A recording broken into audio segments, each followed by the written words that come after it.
Com o senhor, seu Pedro. Ok, boa noite a todos. Estão me ouvindo bem aí? Estou assim meio desconfiado que... Estão me ouvindo Estamos bem? me ouvindo, sim. Está tudo certo aqui, com áudio. Ok. Qualquer coisa me avisem aí, porque às vezes pode ser que a internet que está vindo... A internet não está muito boa esses dias, não. Mas vamos lá. Boa noite a todos. É com muita alegria que nós estamos aqui novamente. Um dia desse eu vou estar aí com vocês. Um dia desse. Agora, tem que ver os gatinhos, né? Mas, enfim, um dia desses a gente pode fazer presencial essa palestra aí com vocês. Então, hoje nós vamos falar do Evangelho, né, segundo o Espiritismo, capítulo 19, A Fé Transporta Montanhas. E nós estamos aqui, vamos ver o item 11, A Fé, Mãe da Esperança e da Caridade. Vamos falar nesse início de uma mãe muito fraternal, que é exatamente a fé. Então, ele diz assim para nós: para ser proveitosa... Seu Pedro, Oi? Se o senhor quiser abrir sua câmera, se o senhor se sentir confortável em abrir a câmera, não sei, é seu critério. Ok, pois não. Vou abrir sim. Tinha esquecido dela, mas já abri. Então, vejam só, como eu volto agora, vamos para o item 11 do Evangelho segundo o Espiritismo. Vamos nos ater no item 11, depois nós vamos ter alguns questionamentos do Livro dos Espíritos, alguma coisa do Consolador também. Mas vamos nos ater agora no Evangelho segundo o Espiritismo. Diz assim: para ser proveitosa, a fé tem que ser ativa. Esse é o primeiro ponto. E o que é fé ativa, ter fé? Porque muitas pessoas, muitos de nós, estão falando, não, mas eu tenho muita fé. Mas essa fé é ativa ou é passiva? Essa fé? Como é que nós entendemos a fé? Porque todo mundo diz que tem fé, né? Todos nós dizemos que temos fé. Mas a fé, acho que ela tem um ponto de partida, e o ponto de partida é ver se ela é ativa, né? Se ela está realmente dentro dos parâmetros reais do que nós precisamos conseguir ou conquistar para viver essa fé. Nós precisamos de todos esses momentos. Agora, se nós não prestarmos atenção nisso, a gente vai ver o seguinte: poxa, eu estava pensando que a minha fé já estava bem ativa, mas ainda não está, faltam alguns ajustes nela para poder ela ficar ativa. E ele continua dizendo para nós: não deve entorpecer-se, né? Ou seja, tem um momento que a gente tem uma fé maior, tem um momento que a gente tem fé menor, tem um momento que a gente não tem quase nada de fé, enfim. Ela não deve entorpecer-se, ela deve continuar ativa, buscada, trabalhada para que a gente possa realmente ter essa conquista maior da fé. E diz mais para nós: mãe de todas as virtudes que conduz a Deus. Opa, que coisa boa, né? A gente ter a fé sabedores de que ela é a mãe de todas as virtudes que nos conduz ao Pai Celestial. Para nós termos a certeza de tudo isso, é trabalhar exatamente para fazer as conquistas das virtudes. As virtudes são todos esses momentos que nós estamos buscando. O que nós temos feito para fazer essas conquistas? Muitas vezes a gente diz assim: mas eu trabalho a paciência e a paciência não chega para mim. Nossa, as virtudes todas nós temos que entender da seguinte maneira: eu quero ser paciente. E onde é que começa essa conquista da paciência, ou de todas as virtudes? Mas eu falei da paciência, que é uma virtude tão importante, tão fundamental, é a paciência, que muitas vezes nós transferimos, delegamos para outra pessoa, e dizemos para essa outra pessoa assim: você não tem paciência comigo? Falta fazer tanta coisa e tal, e fica reclamando. Ora, como é que eu vou reclamar do outro aquilo que é meu trabalho, que é o meu dever que eu tenho que fazer? que as conquistas da paciência, por exemplo, como de todas as virtudes, são trabalho individual e intransferível. Eu não posso, de maneira nenhuma, transferir a outra pessoa aquilo que é meu dever fazer. Porque assim como eu tenho o dever de conquistar, de fazer as conquistas das virtudes, aquele outro também tem o mesmo dever. Então ele tem que cuidar de conquistar para poder chegar a um bom acordo com ele mesmo, né? Então é por isso que hoje nós estamos falando desta mãe virtuosa, né? Que é a fé. A fé que é a mãe de todas as virtudes que conduz a Deus. Cumpre-lhe velar atentamente pelo desenvolvimento dos filhos que gerou. E aí nós vamos fazer um parâmetro da nossa mãe, por exemplo. A nossa mãe dá tudo de bom, tudo que ela pode fazer por nós. Não é assim que a nossa mãe? Muitas vezes a gente, como criança, ela deixa de se alimentar direito para passar tudo isso para nós. E olha só, nossa, a primeira boca que vai mastigar a comida, ao invés de ser a dela, é a do filho. Ela vai alimentar, vai fazer o melhor. Agora, imagina a virtude sendo, a fé sendo a mãe de todas as virtudes. E eu estava falando da paciência, que a paciência é uma virtude que todos nós enfrentamos-la, de alguma maneira, né? Agora, volto a repetir, a gente não pode, de maneira nenhuma, delegar isso que é meu dever, a outrem. Mas assim eu faço, né? De vez em quando eu pego um e digo assim, você não tem paciência comigo? E quero lembrar para todos nós que isso nós temos que fazer na frente de um espelho, olhando dentro dos nossos olhos, dizendo, você tem que ter paciência, você tem que conquistar a paciência, olhando para mim mesmo. Essa fala eu tenho que dizer para mim, e não para o outro. Mas, como eu sou campeão dessa audiência, né, eu digo que é o outro que tem que ter paciência comigo. Certa vez, chegando no lar de São Francisco, aí estudando o Evangelho, falávamos a respeito da paciência.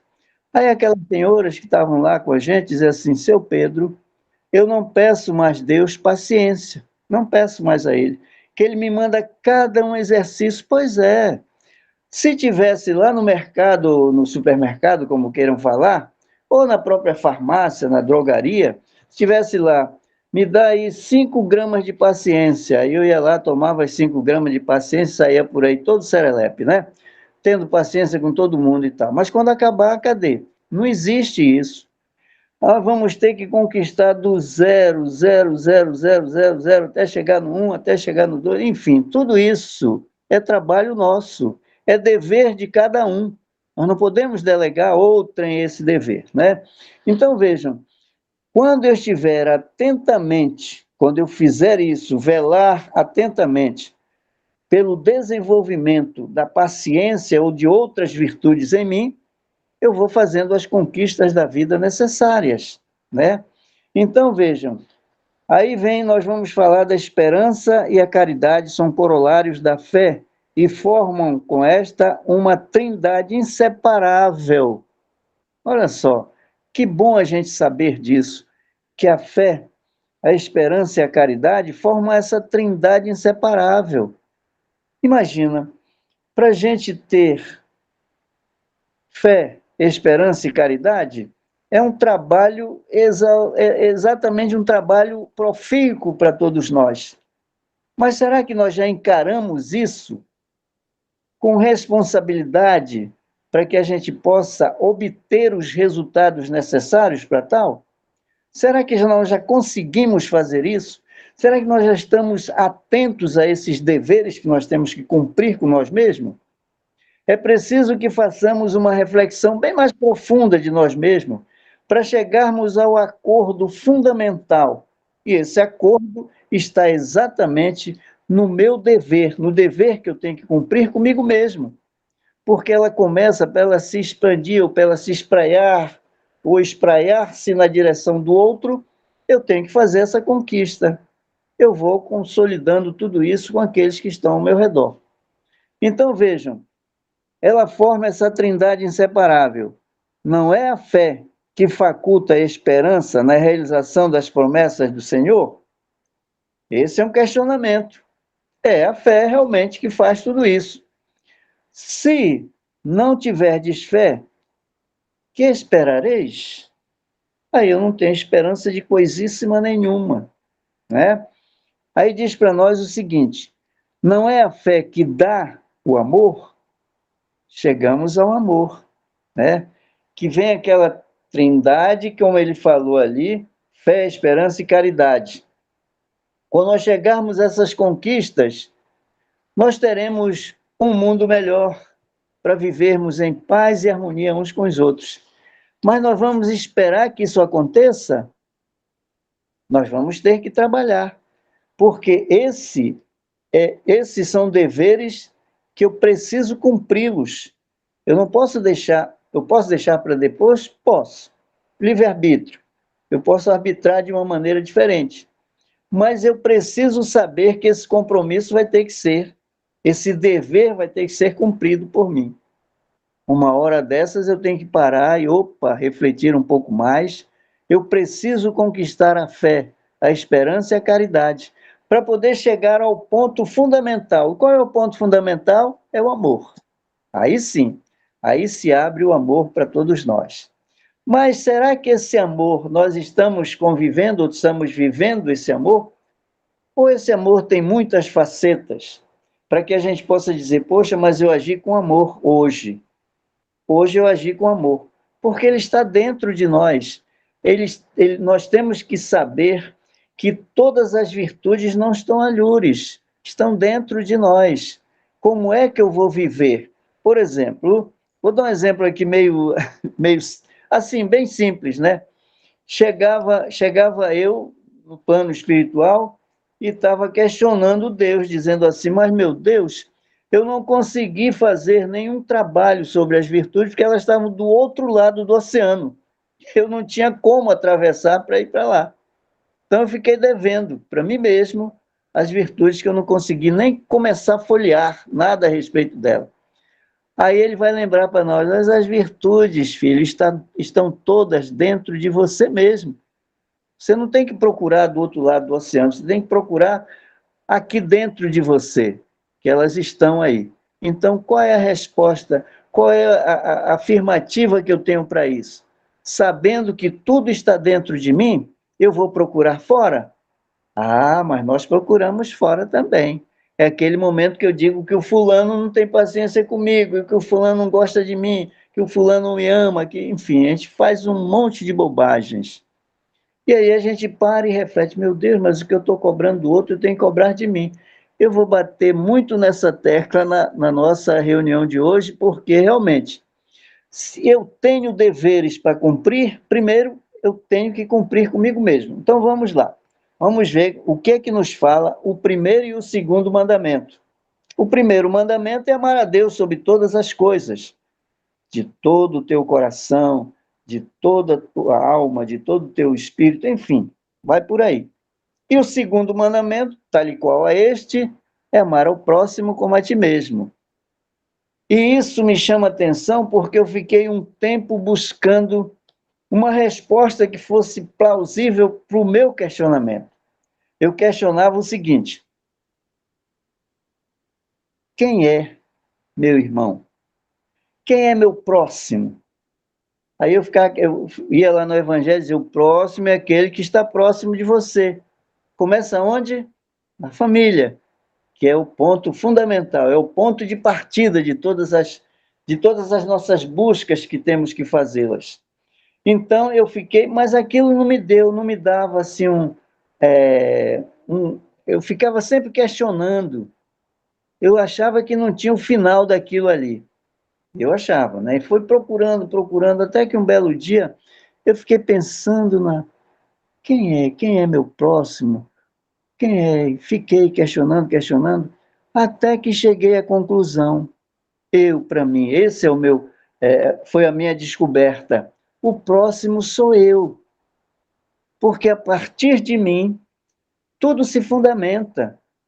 Aí eu digo, o próximo sou eu, que tudo parte de mim. Eu tenho que amar o meu próximo como a mim mesmo.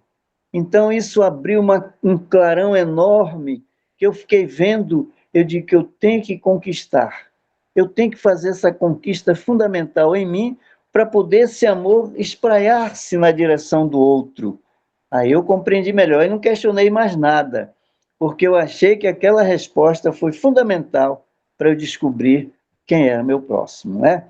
Então, vejam, como nós estamos falando aqui, o amor. Se não tendes fé, qual será o vosso reconhecimento e, portanto, o vosso amor?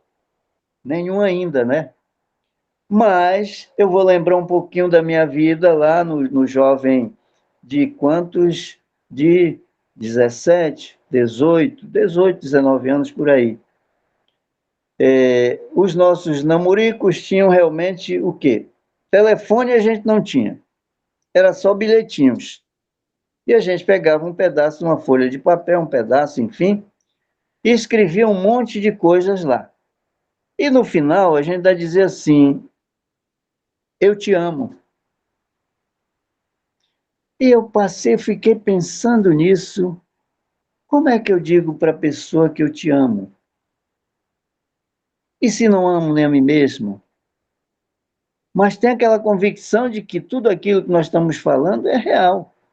E é real. Mas ainda não chegou a te amar verdadeiramente. Nós fundamentamos ali uma paixão que é relevante também, mas será que é mesmo? Eu me apaixono, eu fico apaixonado, e aí as coisas começam, e aí vai atração física, enfim, mistura uma coisa com outra. Que paixão realmente é filha primogênita do orgulho. Por isso, então, ela está entre nós ainda. Por quê? Porque ainda somos todos nós, temos essa doença terrível ainda dentro de nós, que é o orgulho, né? Então, essa paixão, ela começa aí. Tem muitos casos que acontecem na vida, não sei se algum de vocês já puderam estar próximo de alguma coisa que aconteceu a respeito do casal. Aí aquele casal está se amando, se ama tanto e tal, uma hora dessa, o fulano separou da fulana, ou a fulana separou do fulano, enfim. Mas eles separaram? Não é possível, eles se amavam tanto. Não, era paixão. Mas a paixão tem um tempo para começar e um tempo para acabar, ou terminar, como queiram, né? Então vejam, aquele momento acabou. Aí ela viu, ou ele viu a vida de uma outra maneira, num outro ângulo. Não era aquilo que ele queria. Aí lá vai um para um lado, outro para o outro. Legal.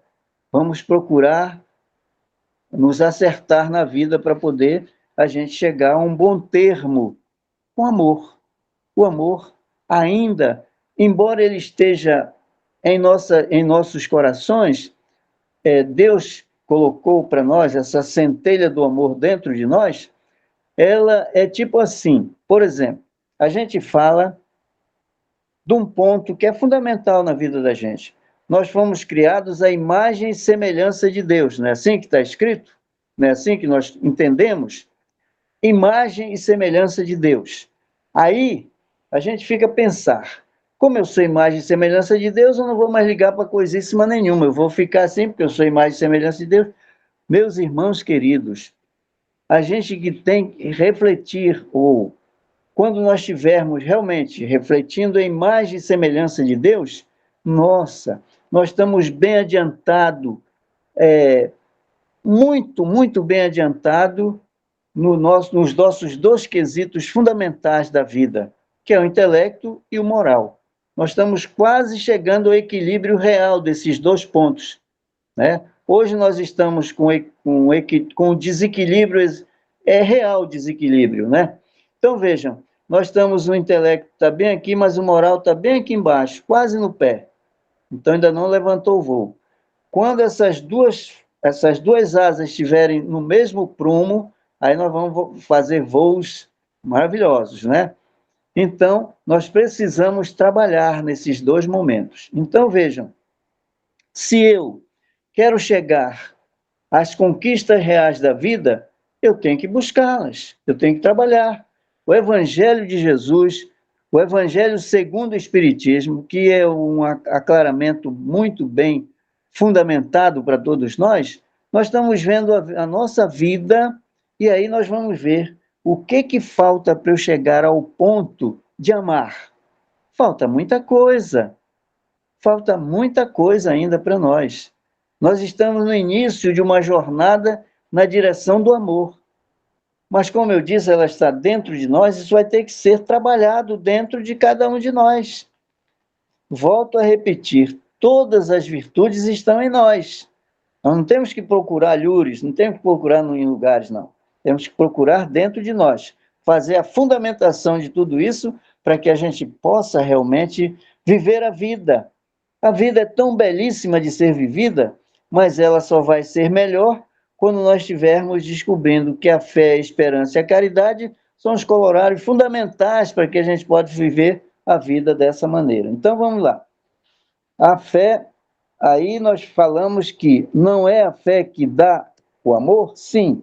Se não tendes fé, qual será o vosso reconhecimento e, portanto, o vosso amor? Por enquanto, nenhum, né? Mas nós falamos do amor. Eu te amo, eu te faço, eu aconteço e tudo mais, mas quem ama não ofende. Quem ama realmente ama e não ofende aquele outro. E nem se o outro ofender, você não se sente ofendido, porque você ama. Já temos corações no mundo fazendo isso, mas é um pouquinho só desse 8,5 bilhões de almas encarnadas, né? Então, vejam, o que é que eu tenho que fazer, né? Aí a gente vê que a inspiração divina, a fé, desperta todos os institutos nobres que encaminham o homem para o bem. Olha só, a fé, vou repetir, a inspiração divina, a fé, desperta todos os institutos nobres que encaminham o homem para o bem. O que Deus quer que nós façamos aqui na Terra? O bem. E onde é que começa o bem? Começa em mim. Quando eu estiver fazendo bem comigo mesmo, farei com outros sem cobrar nada, mas hoje a gente dá cobra. Tem uns que a gente diz assim, olha, eu já fiz 1, 2, 3, 4, 5, 6, 7, 8, 9, 10 vezes eu fiz e esse fulano nem me agradece. Quer dizer, nós temos ainda essa coisa terrível de pensar que eu faço para o outro e o outro tem que pelo menos me agradecer para eu ficar feliz. Porque se ele não agradecer, eu fico injuriado aqui. Faço 10 exercícios desses, mas não entendi que não se deve cobrar coisíssima nenhuma. Fazer o bem sem olhar a quem. Esse é o nosso ditado popular, não é? Mas que é muito certo.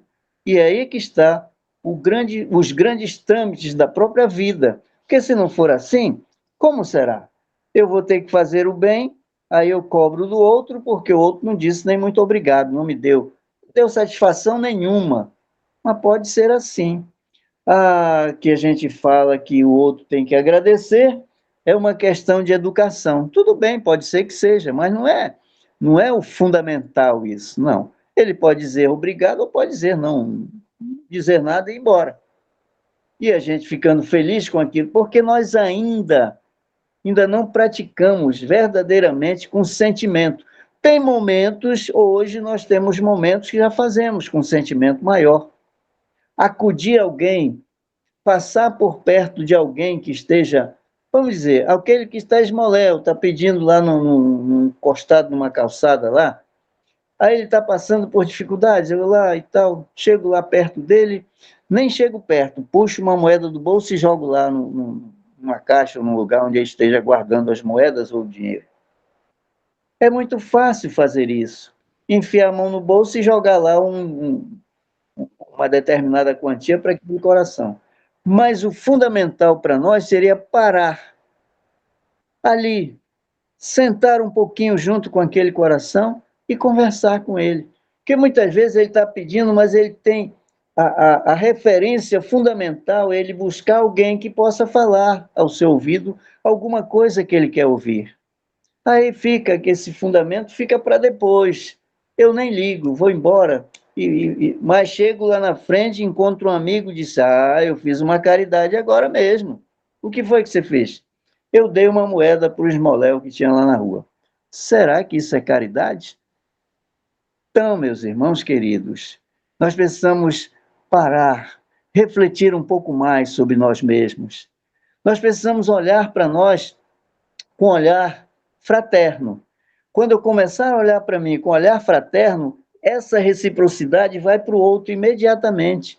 Eu olho para o outro que está mais próximo de mim, vou falar de novo da família, que são aqueles corações que nós estamos ali, que são exatamente os corações que estão ali naquele ponto, que é para a gente começar uma nova etapa das nossas vidas e buscar realmente o caminho do amor, que é o perdão das ofensas, que nós ainda estamos distante dele.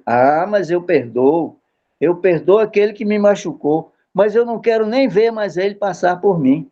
Eu não quero nem olhar para ele. Quando ele me vê, ou ele muda de calçada, eu atravesso a rua, vou embora, que eu não quero nem olhar para ele. Perdoou?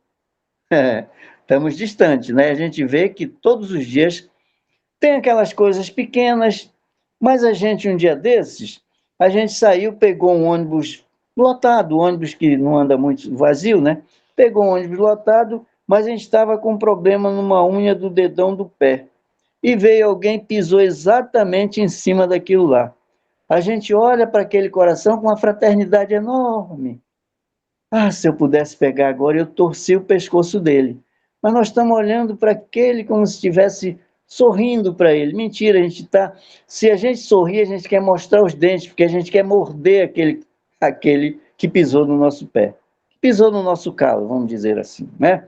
Então, veja, onde estamos? Qual é a fraternidade que eu já consigo fazer comigo mesmo para fazer com outro?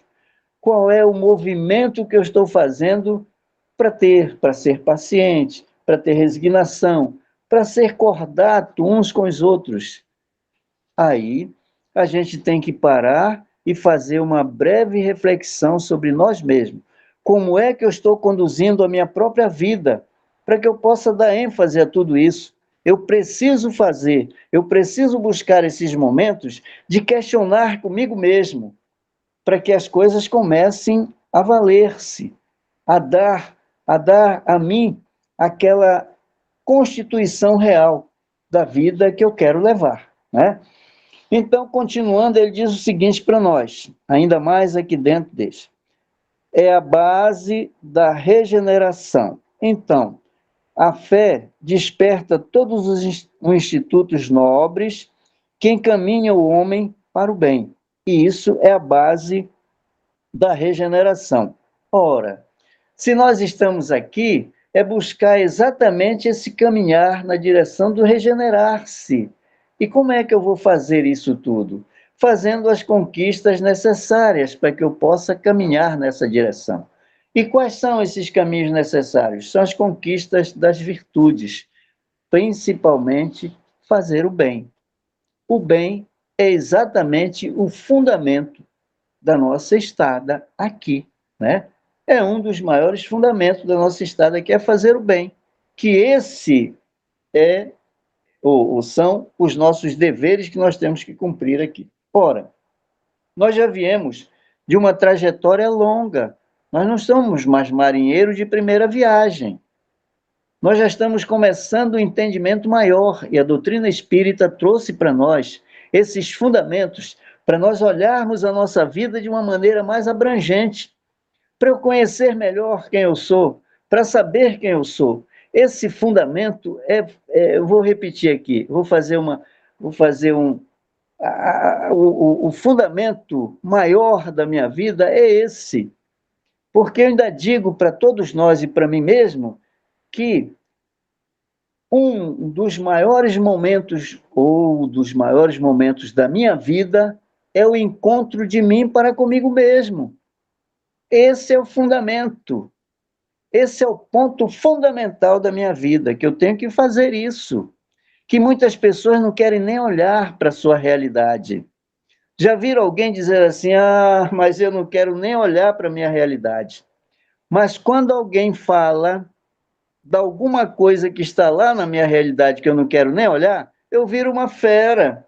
Eu vou lá, fulano me apunhalou pelas costas, porque falou alguma coisa que não está em mim. Está, porque eu não tenho. Aí eu tinha que ser mais humilde comigo mesmo e chegar com aquela pessoa e dizer: meu irmão, eu quero apertar sua mão, porque você teve coragem de falar aquilo que eu não tenho coragem nem de olhar.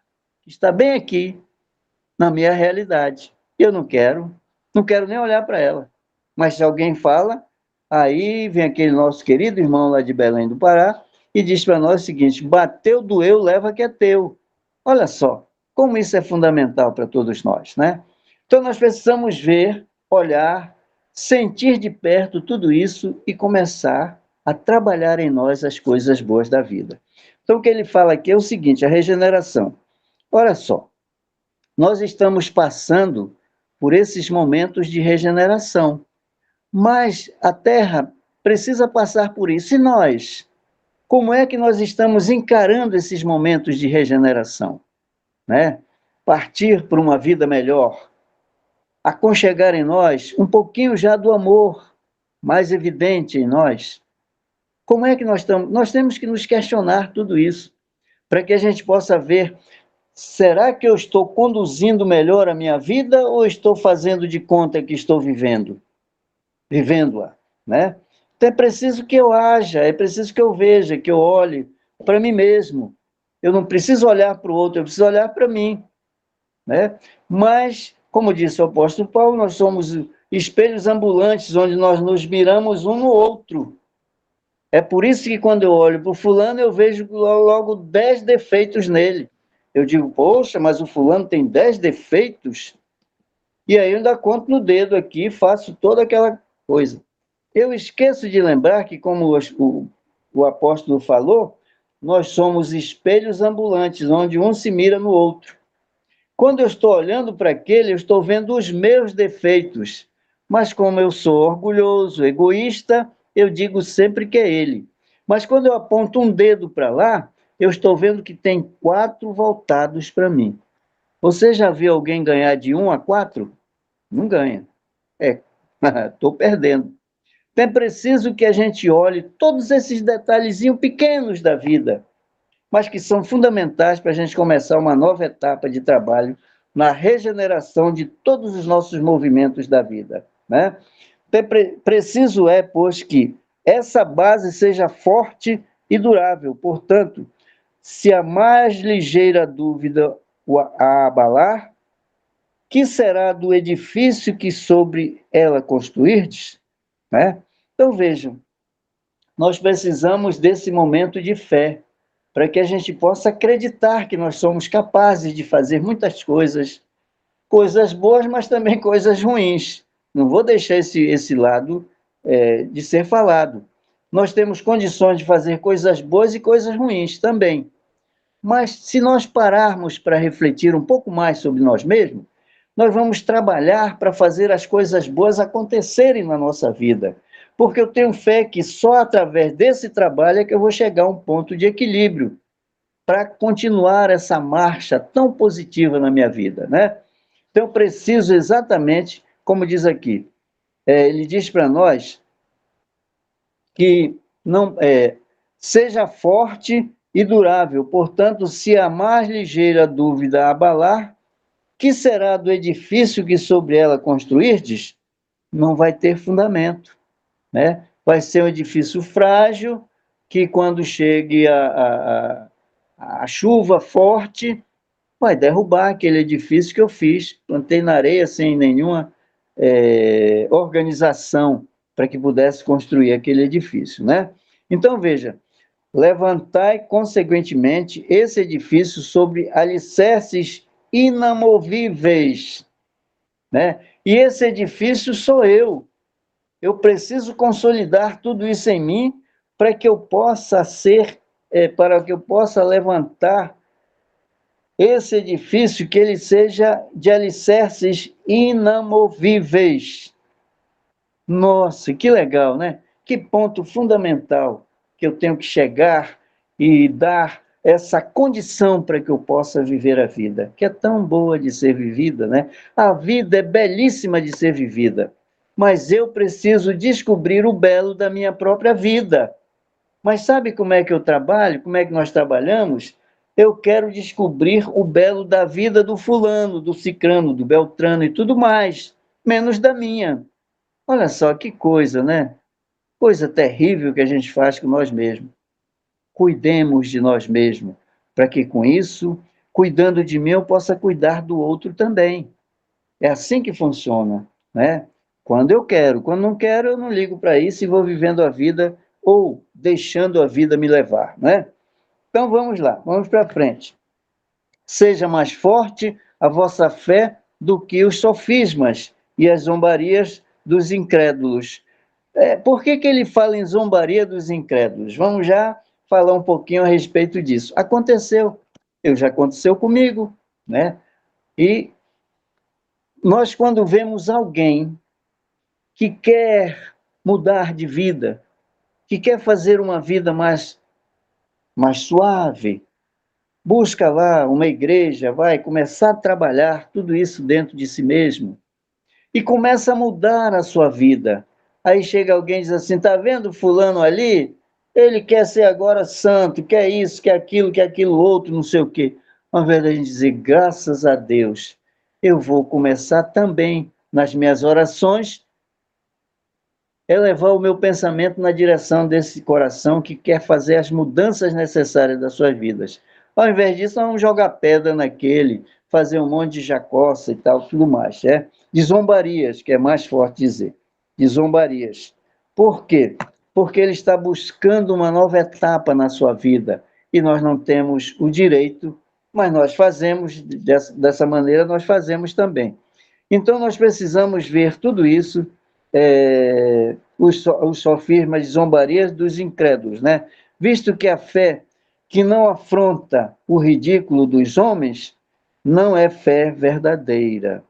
Olha só, pois a fé que não afronta o ridículo dos homens não é fé verdadeira. E a gente se engana com essa fé, que ainda não é a fé verdadeira, que ainda está cheio de sofisma com os outros, falando mal e falando um monte de bobagem a respeito daqueles corações, né? Eu falei que alguém chegou comigo e disse assim, agora tu quer ser Deus, quer ser anjo, quer ser santo? Não. Agora tu quer ser santo? Eu digo, não, não é agora não.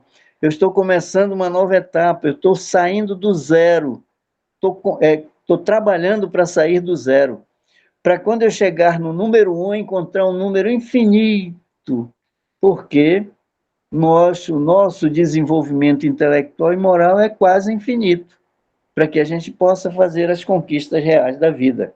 Estamos distantes disso? Estamos sim, mas se nós perseverarmos no caminho que buscamos, no caminho que escolhemos, sendo ele na direção do bem, tudo isso vai ser mais suave para a gente chegar ao ponto de equilíbrio, né? Então vejam, a fé sincera é empolgante e contagiosa. A fé sincera é empolgante e contagiosa. Você vê uma companhia de alguém que tem fé, que está ali trabalhando, fazendo as coisas acontecerem de maneira correta na vida, a gente se sente feliz de estar do lado daquela pessoa, porque ele tem uma fala diferente, ele fala as coisas de maneira diferente. E a gente gosta de estar do lado de alguém que seja essa pessoa que busca realmente estar bem com a própria vida. É a fé sincera, e é empolgante e contagiosa, porque que vejam, lembrando que o Mestre Jesus, ele veio ensinando e exemplificando. Ele é o nosso mestre. Ele veio ensinar e exemplificar para todos nós. E nós, como seus aprendizes, nós temos que aprender e exemplificar também. É esse o nosso trabalho que temos que fazer, né? Então, veja, continuando aqui, ele diz, comunica-se aos que não na tinham ou mesmo não desejariam tê-la. Encontra palavras persuasivas que vão à alma, né? Quer dizer, tem corações que a gente vê que, quando a gente conversa com alguns, fazendo um diálogo fraterno, por exemplo, a gente vê que essas pessoas saem de lá, do nosso atendimento, mais felizes. A gente olha que, quando chegaram de uma maneira, sai de outra completamente diferente. E isso é realmente aqueles corações que receberam com muita fé naquele momento, né? Que a fé aparente usa de palavras sonoras que deixam frio e indiferente a quem as escuta. Então, nós precisamos trabalhar para que a nossa fala seja realmente que vai conduzir aquele coração, ou a nossa fala, ou o nosso próprio exemplo, para que aquele coração, que não está muito afeito ainda às coisas boas da vida, comece a fazer as mudanças necessárias na sua própria vida, não é?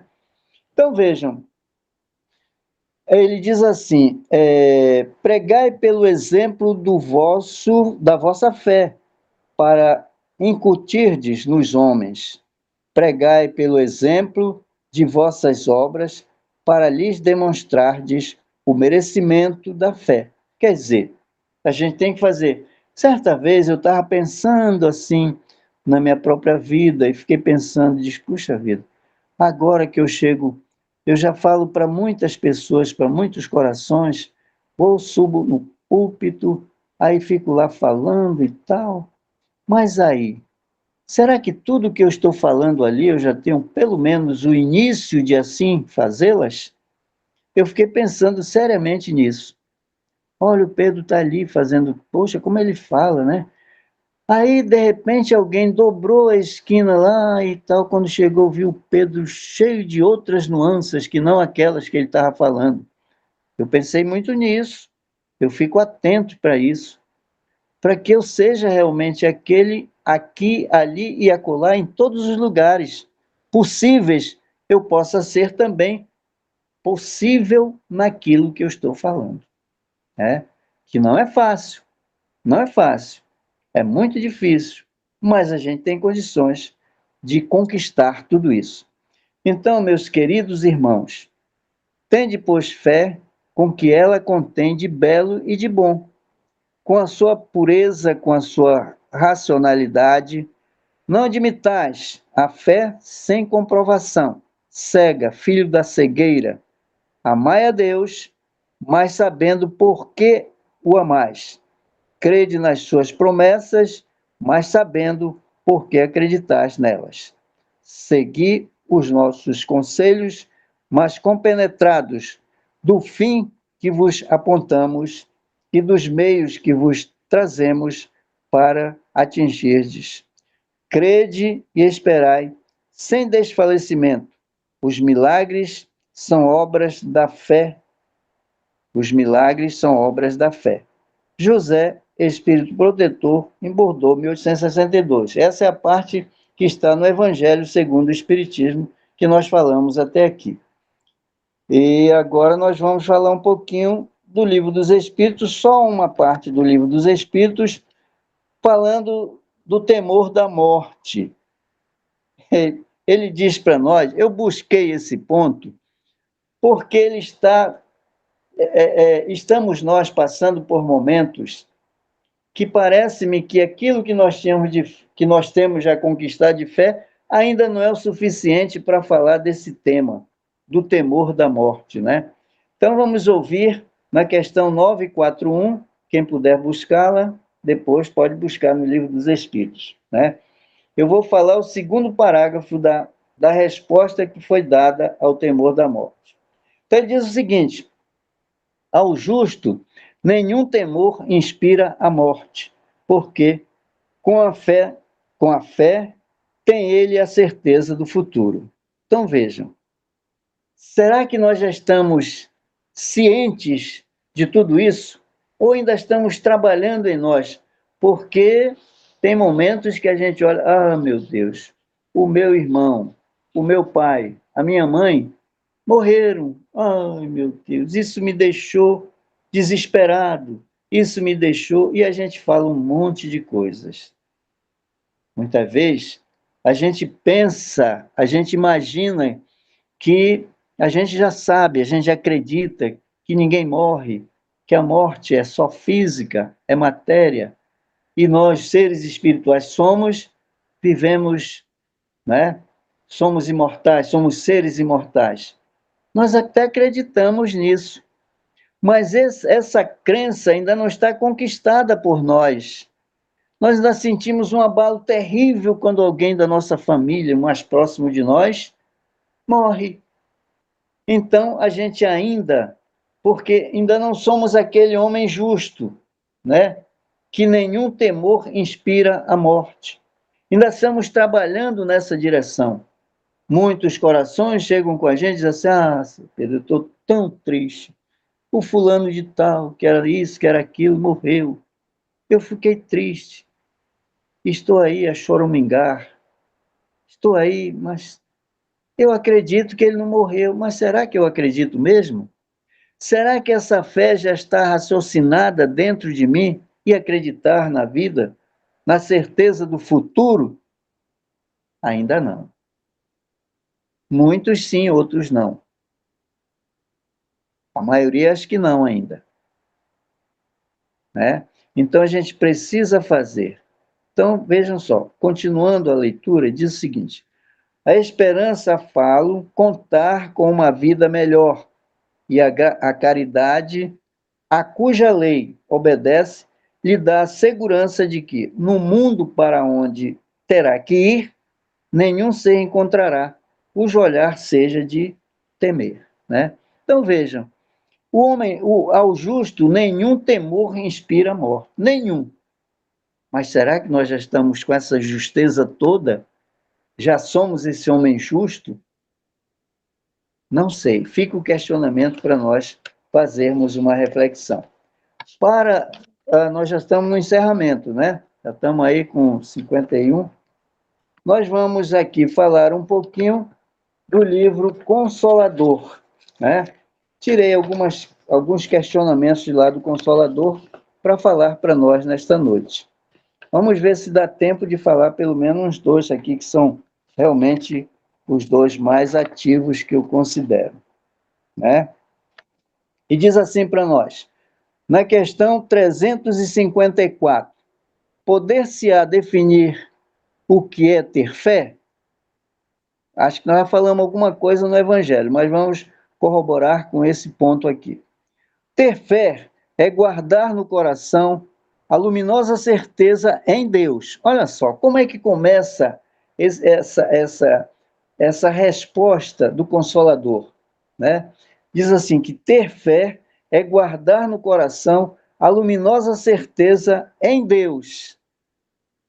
Muito, muito fundamental isso para nós, pararmos um pouquinho e refletir sobre isso, sobre essa resposta. E continua, certeza que ultrapassou o âmbito da crença religiosa, fazendo o coração repousar numa energia constante de realização divina da personalidade. Olha só, que legal, né? E quando nós estivermos sentindo tudo isso, nós estamos realmente num caminho em que vai levar a nós outros a fazer as coisas boas acontecerem com mais frequência nas nossas vidas. Coisas boas com nós e com os outros que estão ao nosso redor. E aí, conseguir a fé é alcançar a possibilidade de não mais dizer, eu creio, mas afirmar, eu sei. Eu sei porque eu creio, né? Com todos os valores da razão tocadas pela luz do sentimento.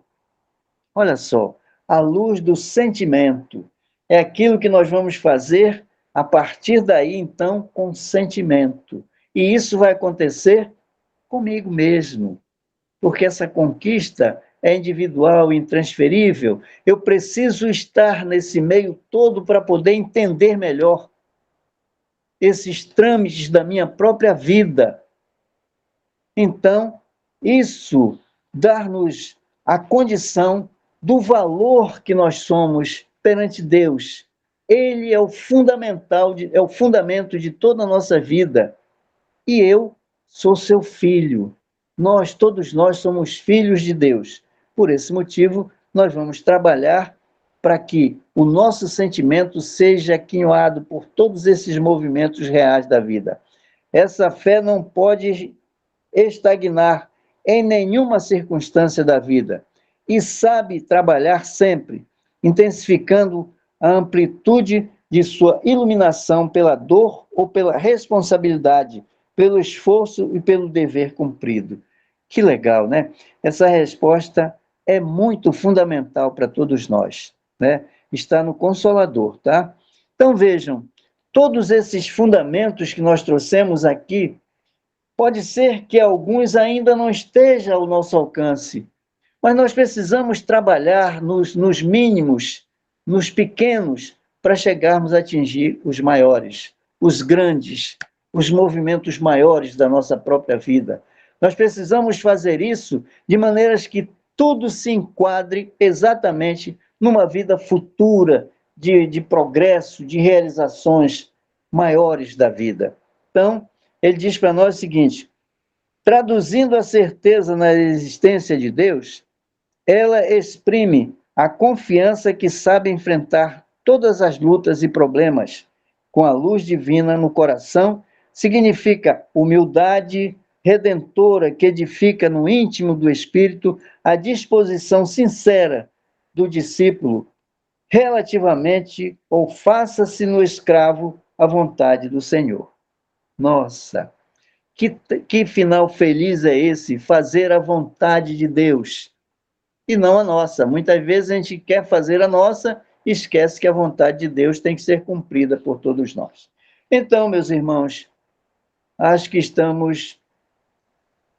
temos mais algumas coisas aqui, mas fica por uma próxima oportunidade para a gente dar continuidade a tudo isso, né? Um dia desses a gente volta a se encontrar de novo, quiçá seja aí, na sede desse lugar tão legal, tão aconchegante, que é o Centro Espírita Bezerra de Menezes, tá?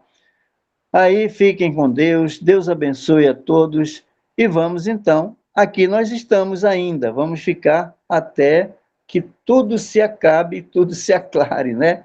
Estamos aqui, tá? Muito obrigado por terem me ouvido, e a fé que transporta montanhas, possamos transportar as montanhas de tantas coisas ruins que ainda temos dentro de nós. Tirar tudo isso, que leve tudo isso embora de nós, e que nós, nesse reforço fundamental que nós precisamos fazer na direção de nós mesmos, para conquistar, fazer as conquistas da vida tão interessante, tão importante para viver bem. Obrigado. Obrigada, Pedro. Alguém quer falar alguma coisa? Colocar alguma colocação? Presencial, online? Agradecer, seu Pedro. Olha, a dona Celina está agradecendo, seu Pedro. Mais uma vez a sua disposição a ter trazido para nós mais uma vez os entendimentos do Evangelho. Obrigado, minha irmã. Muito obrigado. Mais alguém deseja falar? Acho que não, né? Eu vou pedir para a dona Iracilda fazer a nossa prece de ensinamento, tá?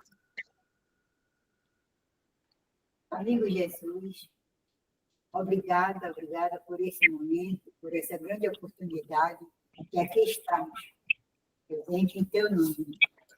E agradecendo também por esses esclarecimentos, os quais adquirimos nesses assuntos, abençoando a cada um de nós, por aqueles que participam dessa atividade, encarnados e desencarnados, e que assim seja. Assim seja. Obrigada. Obrigada, Senhor. Boa noite a todos. Boa noite.